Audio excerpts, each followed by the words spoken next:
Hello students. तो आज हम जानने वाले हैं गेज के बारे में।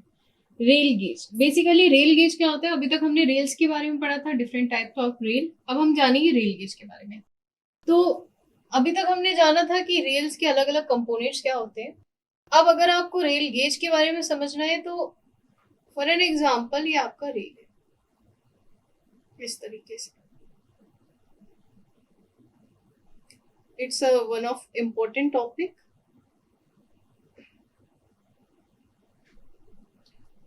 तो ये हम मान के चल रहे हैं हमारी रेल से। अब रेल गेज क्या होता है? रेल गेज क्या होता है? यहाँ से लेकर के यहाँ तक का जो मिनिमम डिस्टेंस है, इसी को हम क्या कहते हैं? यही हमारा गेज डिस्टेंस है, यही कहलाता है आपका रेल गेज। अब अगर हम यूरोप की बात करें तो यूरोप में, यूरोपियन कंट्री में क्या होता है? 14 मीटर, जो भी आपका यहाँ से 16 मीटर है, तो 16 नीचे जाकर जो भी उनका डिस्टेंस होता है उसको हम मेजर कर लेते हैं। बट इंडिया में ऐसा नहीं होता। इंडिया में आप ऊपर से ये जो इनर फेस का डिस्टेंस है इन दोनों के बीच का, आप इसी को मेजर करने वाले हैं। ठीक है। अब इसमें भी अलग अलग टाइप के आपके गेजेस होते हैं, जैसे ब्रॉड गेज हुआ, मीटर गेज हुआ, नैरो गेज हुआ। तो सबसे पहले हम जानते हैं ब्रॉड गेज के बारे में। अबाउट 50% जो हमारा एरिया कवर, जो मैक्सिमम हम लोग गेज देते हैं, वो कौन से होते हैं? ब्रॉड गेज होते हैं। अब अगर आप कोई भी चीज को चला रहे हैं, आपको पता है कि आपकी ट्रेन कहाँ चलेगी, आपके गेज के ऊपर ही डिपेंड करेगा। यहाँ पे उसका एक व्हील होगा, यहाँ पे उसका दूसरा व्हील होगा, और इसी तरीके से हमारा जो भी ट्रेन है वो आगे की तरफ ट्रेवल करता जाएगा। अब ये इन दोनों के बीच का डिस्टेंस हमें डिसाइड करके रखना है। और क्यों करके रखना है? क्योंकि उसी हिसाब से हमारी जो ट्रेन्स हैं उसको भी हम सुपर फास्ट एक्सप्रेस, एक्सप्रेस, अलग अलग नाम जानते हैं। वो इसी हिसाब से जानती है कि उनका गेजेस के ऊपर वो भी डिपेंड करते हैं। अब जितना ज्यादा गेज होगा उतना ही ज्यादा चांसेस होंगे हमारी कंफर्टेबिलिटी के, और उसके साथ साथ वेयरिंग टेयरिंग जो होती है हमारी ट्रेन्स में, वो भी क्या हो जाएगा? मिनिमाइज हो जाएगा। अब मान के चलिए कि ये जो अलग अलग ट्रेन्स की अभी मैंने बात करी, तो हम किस किस हिसाब से इसका बाइफर्गेशन करने वाले हैं। तो सबसे पहले मैंने बात करी है कि हम लोग बात करेंगे ब्रॉड गेज के बारे में।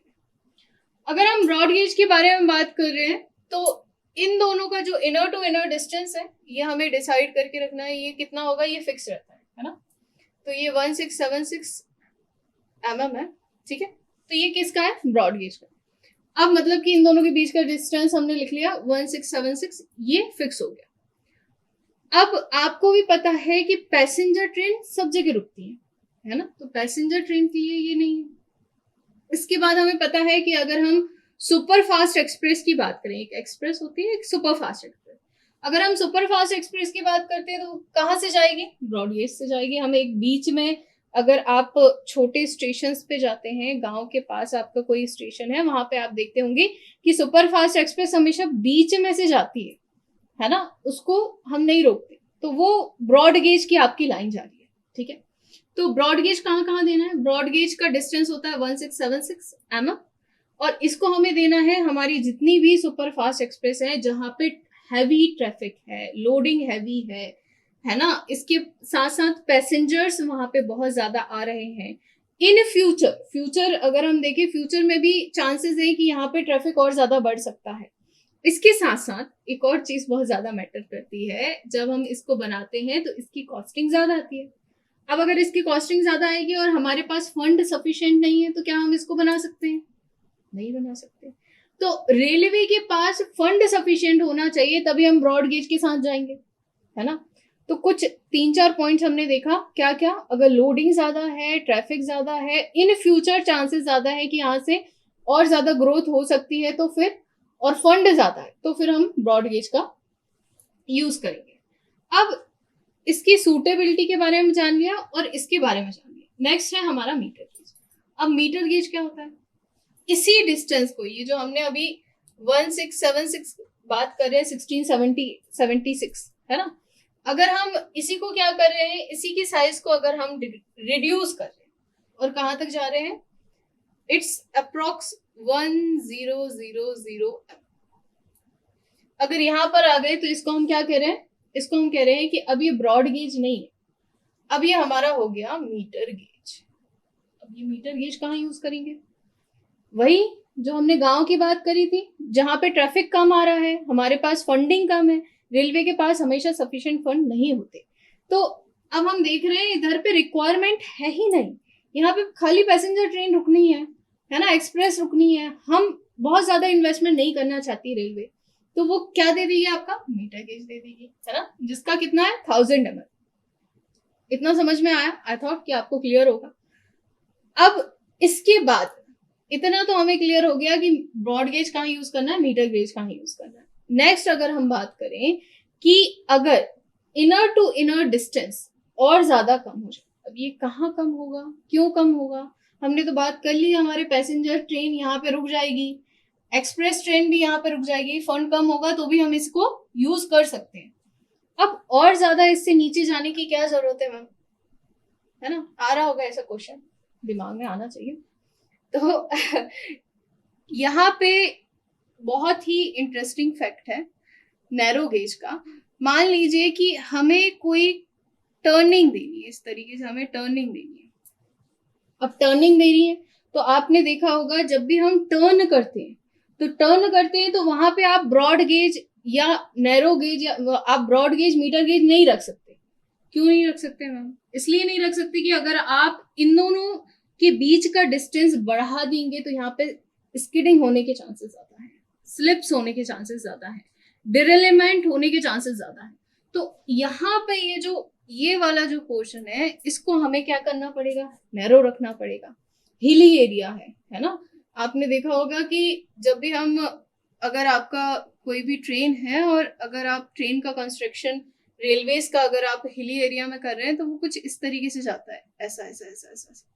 तो यहाँ पे भी जगह कम है, बहुत ज्यादा मोड़ है, बहुत ज्यादा कर्व है, हिली एरिया है, हम रिस्क नहीं ले सकते।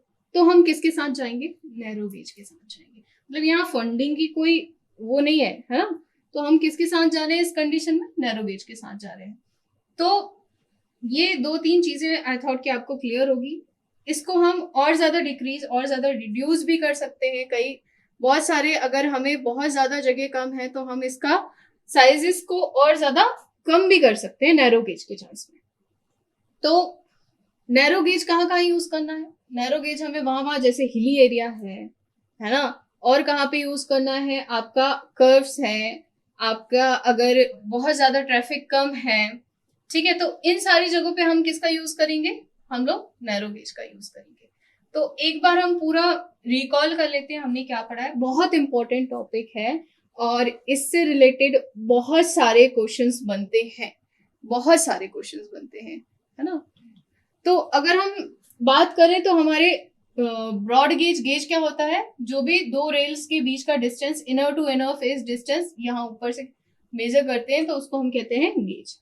कितने टाइप के होते हैं? ब्रॉड गेज होता है, मीटर गेज होता है, नैरो गेज होता है। ब्रॉड गेज क्या होता है? ब्रॉड गेज मतलब कि 1676 mm का जो साइज रखेंगे उसको हम ब्रॉड गेज कहेंगे। अबाउट 50% जो इंडिया में बन रहा है, जो यूज करते हैं रेलवे में, वो ब्रॉड गेज करते हैं। सारा main cities, heavy traffic, heavy loading के लिए हम ब्रॉड गेज का यूज करेंगे। Metre gauge 1000 mm।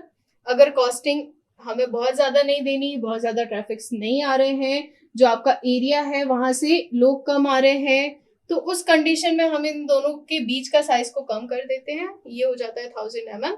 इसको हम कहते हैं मीटर गेज। इसके बाद नैरो गेज की बात करें तो नैरो गेज का साइज होता है 762, है ना। 762 mm। अबाउट 10% इसका यूज करा जाता है। इसमें बहुत कई बार ऐसे चांसेस हो जाते हैं कि बहुत ज्यादा अगर कर्व है तो उस कंडीशन में हम लोग क्या करते हैं? 610 mm सेंट्रीफ्यूगल फोर्स को कम करने के लिए। आगे हम पढ़ेंगे, जानेंगे इसके बारे में और अच्छे से डीप में जानेंगे, इसके ऊपर एक बिल्कुल अलग चैप्टर होगा। तो इतना आपने समझ लिया। तो ये 3 अलग अलग गेजेस हैं। सो ये वाले टॉपिक से बहुत सारे क्वेश्चन बनते हैं, तो एक बार हम रिव्यू कर लेते हैं। अगर हम ब्रॉड गेज की बात कर रहे हैं तो ब्रॉड गेज का साइज होता है 1676 mm और अबाउट 50% अगर हम देखें तो 50% आपका यूज होता है इंडियन रेलवे में। इसके बाद अगर मीटर गेज की बात करें तो मीटर गेज वही यूज होगा जो आपका कम पब्लिक एरिया है, जहां से कम पब्लिक आ रही है जा रही है, तो वहां पे मीटर गेज का यूज करेंगे। नैरो गेज का बहुत इंपॉर्टेंट रोल है। और अबाउट अगर हम इसकी बात करें तो 10% जो भी ओवरऑल रेलवे है उसका 10% हमारा यहाँ पे जाता है, कहाँ पे, नैरो गेज में। नैरो गेज कहाँ कहाँ यूज होते हैं, वही हिली एरिया में यूज करेंगे आप, और कर्विकल जितनी भी पोजिशन है वहां पे यूज करेंगे। मतलब जहां जगह कम है, जगह का यूटिलाइजेशन करना है तो नैरो गेज के इसमें 2 अलग अलग साइजेस होते हैं, इनको भी याद रखेंगे, ठीक है।